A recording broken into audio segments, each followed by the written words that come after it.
Welcome to the Team Loco Fit Show. I'm your host, Laurin and Karina. Each week, I'm joined by one of our coaches, our mental health counselor, or I'm interviewing a guest to bring you the best insights in nutrition, mental health, habit building, training, and more. This week, I'm joined by Coach Karina for a discussion on human baseline hypothesis. Enjoy the show. Okay, so human baseline hypothesis. Yeah. This sounds super fancy.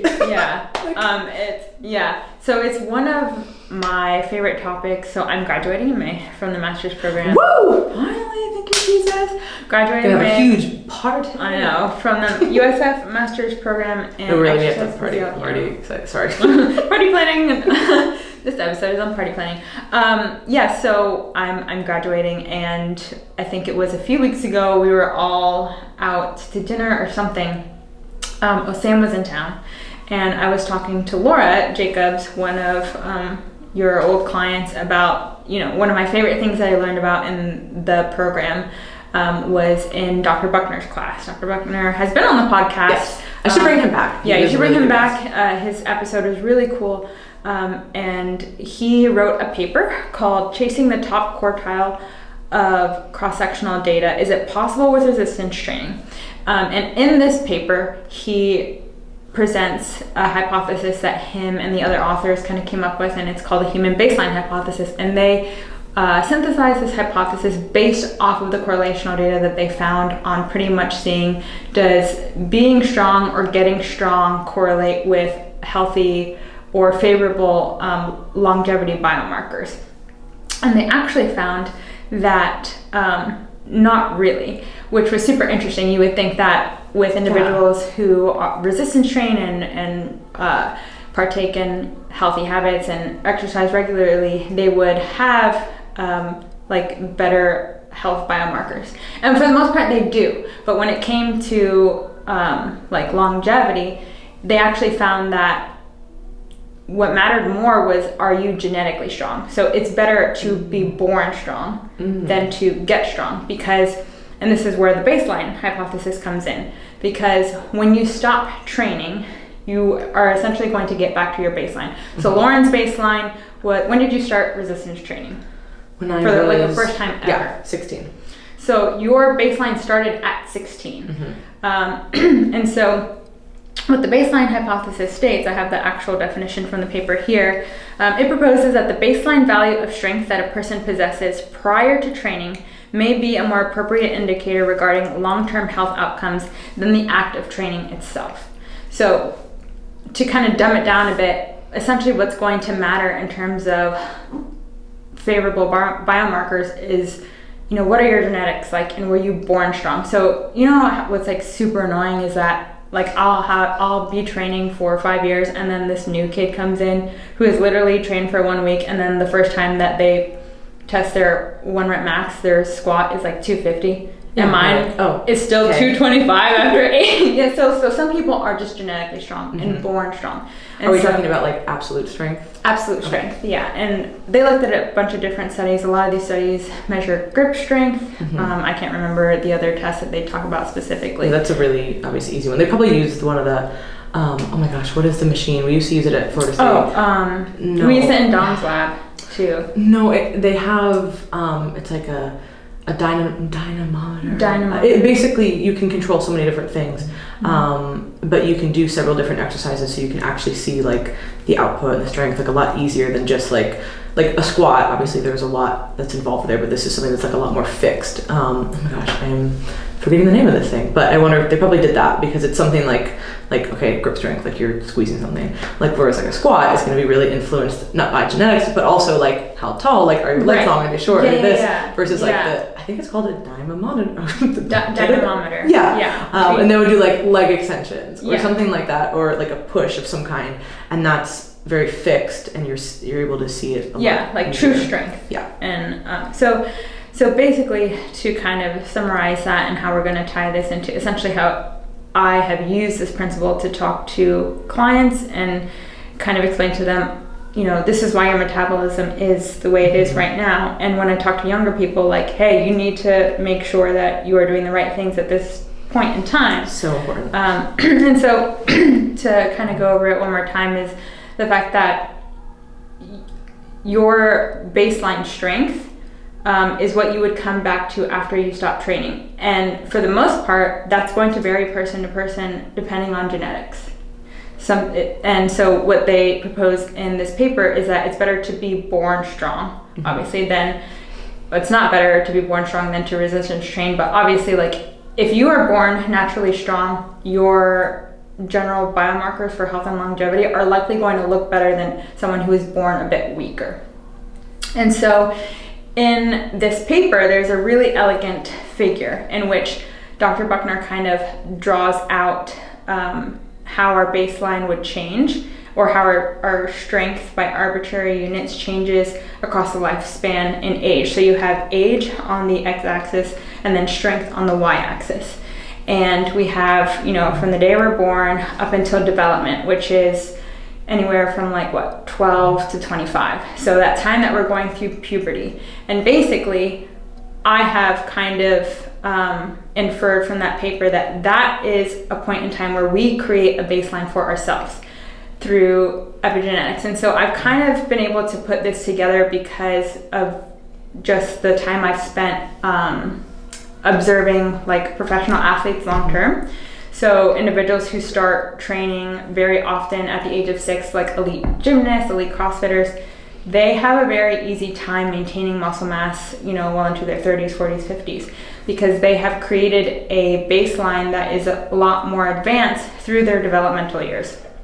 And so basically what I've taken with all of that information is, the term neuroplasticity. I was just gonna say it's like a metabolically plastic time. That time point is kind of like a metabolically plastic time, because we are developing, and so we kind of set the tone for the rest of our lifespan metabolically, depending on what we do there. So I talked about earlier how I explained to maybe clients who are in their 30s, 40s, why they have a hard time losing weight, because they spent all of their development and younger years suppressing their metabolism, dieting so much, doing too much cardio. And then when I talk to younger individuals who are 15, 16, up until 20, 25, make sure you use this time to build as much muscle as you can, not to undereat, because you are setting the tone. This is your baseline period of being metabolically plastic that's going to impact the rest of your life. And so I really enjoyed learning about that, and that kind of just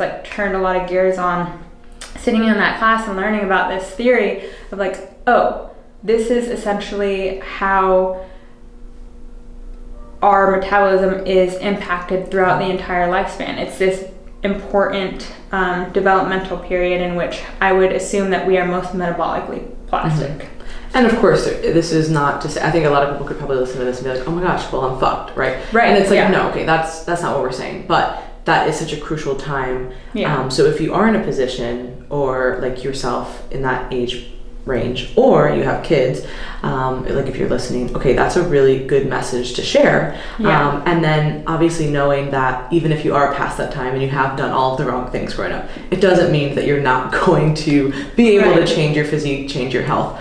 But I think that it is nice to know the why it might be a little bit more challenging, right? And I think it's just, we've seen it's really cool because we've seen this anecdotally for years and years and years with clients, right? And it's always nice when you see something that's anecdotal and it's real, but you're okay, now I can put a name to it, or I can understand it better, and I can point people to it. Yeah. So I think that what is interesting about this is that when we have clients who maybe, let's say 40 years old, and they've been resistance training for a few years, or trying to start resistance training, but maybe like you said, they have off and on dieted for years, they've never really prioritized weight training or protein, they've done a lot of cardio, a lot of crash diets, that client might be really frustrated with their progress, but they might be looking at somebody who maybe is their same age but has been active, either sports or training some kind, since they were 10 years old, like you said. Right. Or not even if they're an elite athlete. Obviously, if they're an elite athlete, there's a lot of good things genetically that are happening there. Yeah. But let's just say somebody who, or even like us, who's been really active doing sports, resistance training, we're going to have a totally different baseline than somebody who's just getting started. And that's not to say that you can't make any progress, but I think that it's nice to hear that, because you're okay, I'm not broken. I think a lot of clients get really frustrated because they see people who are either in their same position, or they think they're in the same position, and they're like, well, why am I not responding that way? Yeah. It's like, well, there's a lot going on. You know what I mean? Like genetics is a big part of it, and what you did earlier in your life is really going to set that tone. Yeah, absolutely. And so to kind of put more detail into that figure, luckily everyone can access this paper. I'm pretty sure. Is it open access? We can put it in I'm pretty sure it's open access. If not, I have the PDF, and like we can figure out how to put it in the newsletter or something and send it to people, because it's a really great paper. But essentially how the graph looks is you have the age where development starts. That's essentially what I would deem as our metabolically plastic time, and say someone starts resistance training at 16, and then you can change that where that baseline starts, and then you resistance train and you continue to put on muscle and strength up until you're 35, and something happens when you're 35 to where you can't train for like 5 years. Then that line would come back to where you started training at, say, like 16, 15. So that's essentially that what that baseline looks like. And then obviously as you age, going into your 50s and 60s, and you're faced with sarcopenia, that also comes down. And so I think this is a super important message for individuals who are, a little bit later in life as well, is that we have this baseline hypothesis, but there's also something to understand that as you get older, there are so many other hormonal factors coming into play that speed up the loss of muscle tissue as well. So don't be all like doom and gloom if you didn't spend 15 to 25 getting as jacked as possible. Even if you're 40, you should still try to be getting as jacked as possible, because once 50 and 60 hits, once 50 and 60 hits, you're going to start losing muscle mass a lot faster.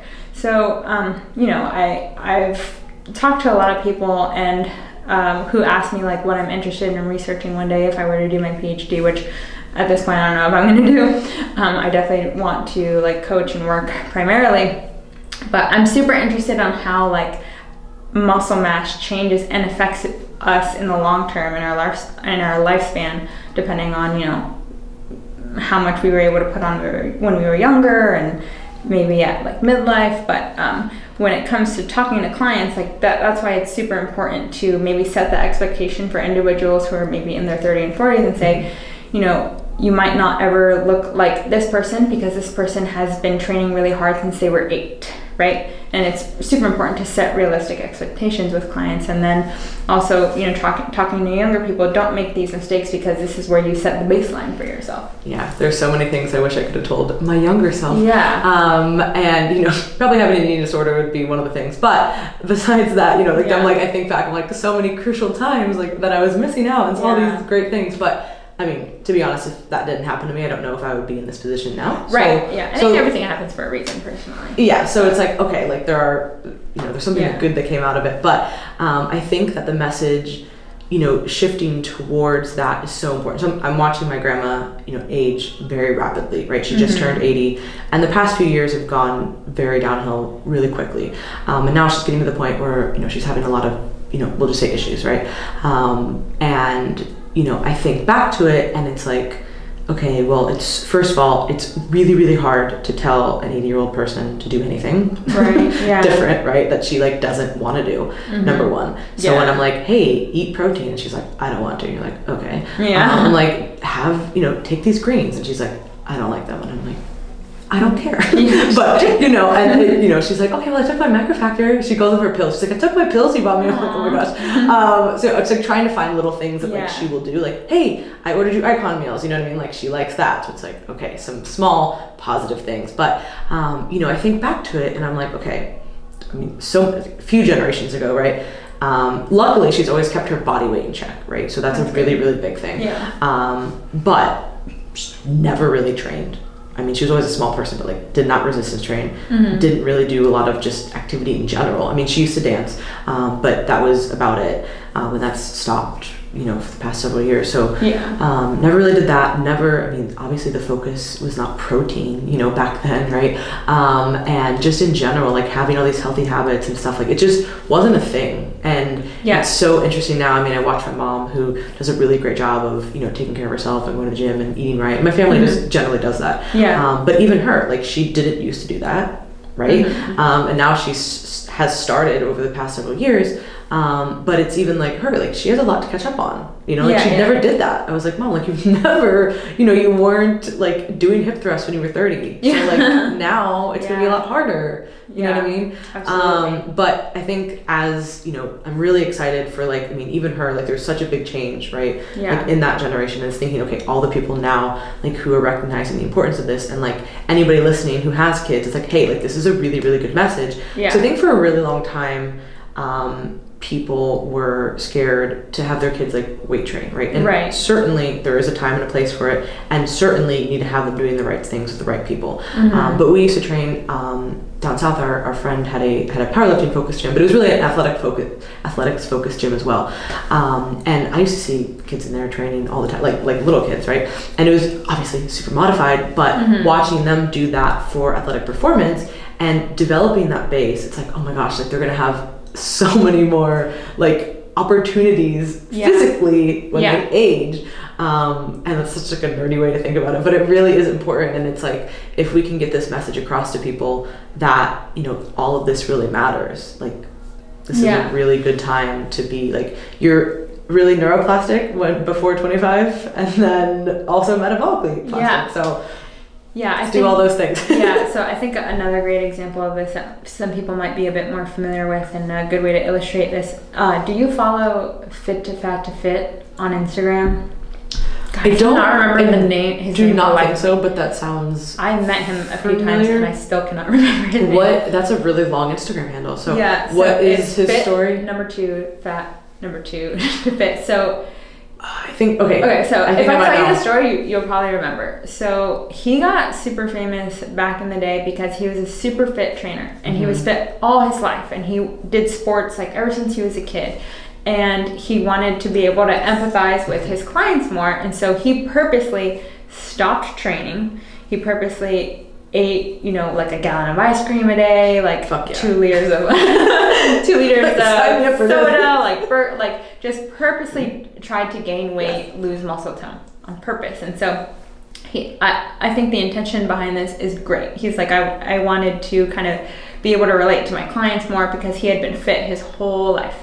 And so he's like, I'm going to purposely get out of shape, gain a lot of weight, and then try to get back into shape. Well, and he's done this twice now. So he did this, I think, 10, 20 years ago. I don't remember. It's on his Instagram. And then he's like, okay, it's time for me to do it. Was it a TV show or was it just It was on the news. Okay. I don't think it was a TV show. Okay. It was on the news a while ago. And so he's done it again. He just did it this past year. Yeah, he did it again. He was super fit. He's actually very... he's like an advocate for the ketogenic diet. He was at Metabolic Health Summit. He spoke there. And that makes sense. Yeah, and so he did it again, and so he gained a ton of weight. He gained a ton of weight, and then he was like, okay, by this week I'm going to take it all off. And I was looking at this, and I was like, okay, it was pretty easy. It probably wasn't easy, right? Because that's relative, but he did it pretty quickly. And because his baseline is being fit, he had to work hard to gain weight. He had to work hard not to train, because not training for him was actually really hard. He did a really good job of documenting like the emotional toll it took on him not to be able to go on walks and work out. And so he was able. Fucking awful. Yeah, he was able to bounce back pretty quick, and I was like, yeah, like again, the intention behind this is amazing. Like he wants to empathize with individuals who did not have the same background.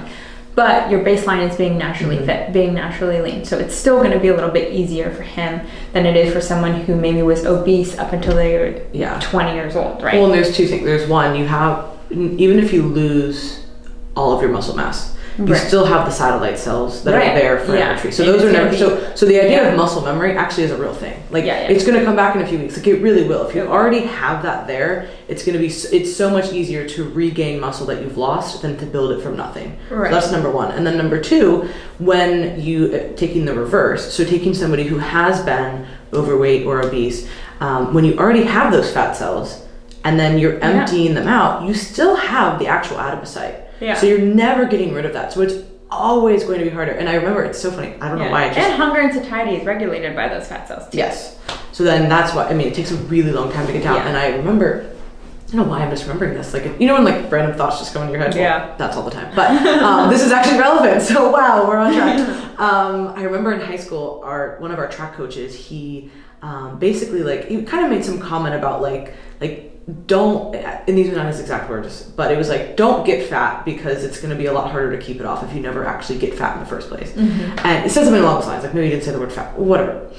And then I was always like, oh, okay, like, I guess that makes sense, but never really thought about it. And now I'm like, now that I know more, it's like, okay, well, it's because of the adipocytes. Right. I don't know if he knew that or not, but I think he may have just seen that anecdotally. He was a really smart guy, so he probably knew that. And he just wasn't going to be like, so the adipocyte here, like, a little above our pay grade in high school. But so it's so interesting to think about that in both senses, right? Like if you have been muscular, you said you stopped training for that example for a few years, you are going to be able to bounce back quicker because of that baseline that you have and those satellite cells and all of that. Likewise, if you've spent most of your adult life or even your like adolescence overweight or obese, it is going to be a constant challenge to stay leaner. Doesn't mean that you can't. Right. But it just means that you are going to be somebody who is predisposed to gain it back quicker. Yeah. And that's just the way that the fucking cookie crumbles. And I hate that for people, you know, because there's so many clients that we have who are in that latter situation, right? Who are like, God, like I have to put in so much work to even like maintain. And it's like, yep, I'm sorry. Like there's nothing that I can say that's gonna make this better. But the bright side is that we know this, right? Like we're giving you the tools to be like, hey, like know thyself, you know that if you don't keep these habits in place, this is where you're going to end up again. And so the bright side is like you have the knowledge, which is super powerful, and you know what to do to keep yourself from getting back to that point. But yeah, and so those clients who are in that position look at these 20-year-old girls who are like doing shows, you know, for the first time. And I'm like, yeah, that's because they are in a time point that is very metabolically plastic, and maybe like the age of 26 was the first time they've ever dieted. You know, like I went on my first diet when I was 11. Yeah. You know, I cut out all sugar and flour like an idiot, and I lost like so much weight, and I got addicted from seeing myself lose weight because I was like the chubby kid in class, and I was super, you know, self-conscious about that, and I got addicted to that, and I pretty much have been dieting from 11 up until like the last show we did, which is not that long ago, you know, and so I'm like finally giving my body a break, and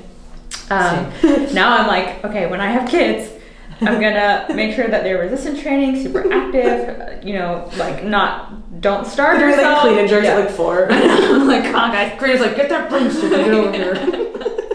But, you know, just make sure they don't make the same mistakes I did. And so that's why I try to like teach or preach to younger kids who might be following me, or even my cousin who's like 14, you know, just to, don't worry about dieting right now. Like you are in a place where naturally, like you can create a really good future for yourself if you do all the right things with your body now. So, and I think it's also too, I try to relate to those clients, and this is getting a little bit more like philosophical, but when you're looking at somebody, right, like again, take somebody who has a long dieting history, or somebody who spent a lot of their time overweight, whatever it might be, and they're looking at somebody else, right, whether it is that 20-year-old who's doing their first competition prep, or just somebody in general who always seems to be super muscular and super lean.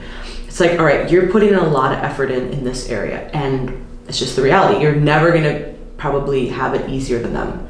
But unless you did drugs. But even then, honestly, it's still... A baseline also impacts PEDs. Yeah. But you have so many other great skills about you that are not related to this, and you don't know what that other person has. So instead of focusing on just that, let's say, all right, let's take these habits and these tools and create the best physique and best health for you. Yeah. But also recognize that you have all these other great things about you that are not just tied to that. And I know that's a little bit like out there, but I think that important too. Bringing that back, it's like, is this like, let's say we are talking about an athlete. Are you a professional athlete?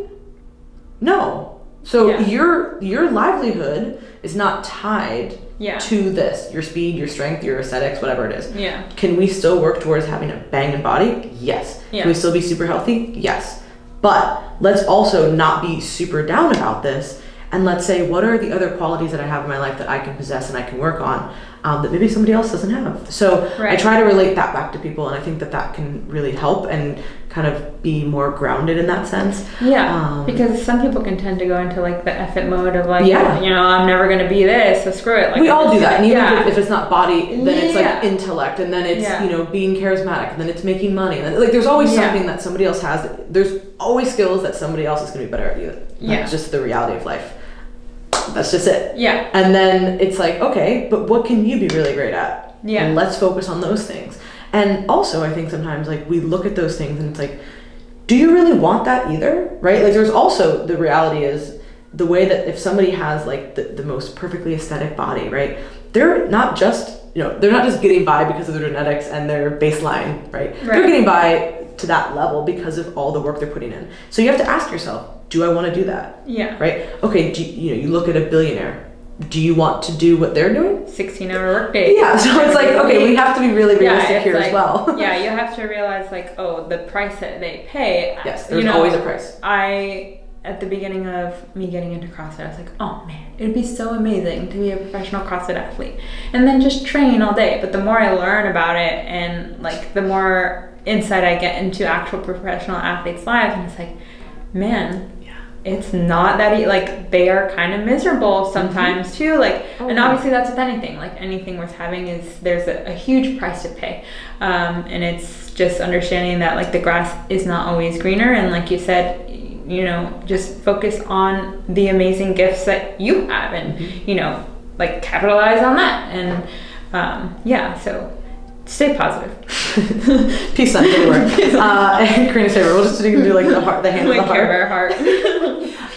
And just to round this out, so you made a really great point. You started dieting really young. I started dieting really young. That's why I'm not jacked. Luckily, though, I mean, we have been training for a long time. That kind of probably offset a little bit. So we're like kind of neutral there. Yeah, but I always think about, man, how much more muscle I could have if I just let myself eat. Fucking eat. Gonna have fucking breaking all these hips and shit. My bones are like falling apart. Anyways, what I was gonna say is, if you are in that position, right, and you made a really great point. Okay, I dieted for all these years, and now I'm haven't been dieting for X amount of years, and I'm really kind of just letting my body find its settling point, so to speak, right? And same thing for me. And because I thought about it, I said, okay, after my last show, I'm just gonna kind of like let whatever happen. And I've gotten to a place now where I've kind of settled-ish, or a lot more settled. And I thought about it, and I was like, I didn't ever really know what my baseline was. Not even just baseline hypothesis, but just my settling point. I never really had one. Because you're always fighting it. Yes, yeah. I was always either dieting or not dieting, right? Yeah. There was never an actual true maintenance, because for so many years, I was competing or I was doing some type of extreme type of dieting, and then there's always the extreme diet, there's always that kind of rebound in some capacity. Yeah. So if you have found yourself in that situation, it does take time to get back to baseline. And I would say that after my last prep, getting back to normal again, what was that? Who knows? But I would say probably took about 2 years to really feel like, okay, this is something that is pretty maintainable. And I would say for the past year or so, like, it's kind of where I've been at. Like, I could certainly improve in other areas, but I would say that this is like an actual maintenance. Like, this is a real maintenance for me. This is a real settling point for me. And I would say the same thing for you. Yeah. Like, you've actually found what that looks like. Yeah. And of course there's deviations from that depending on what's going on, but they're not these massive ups and downs like we used to have.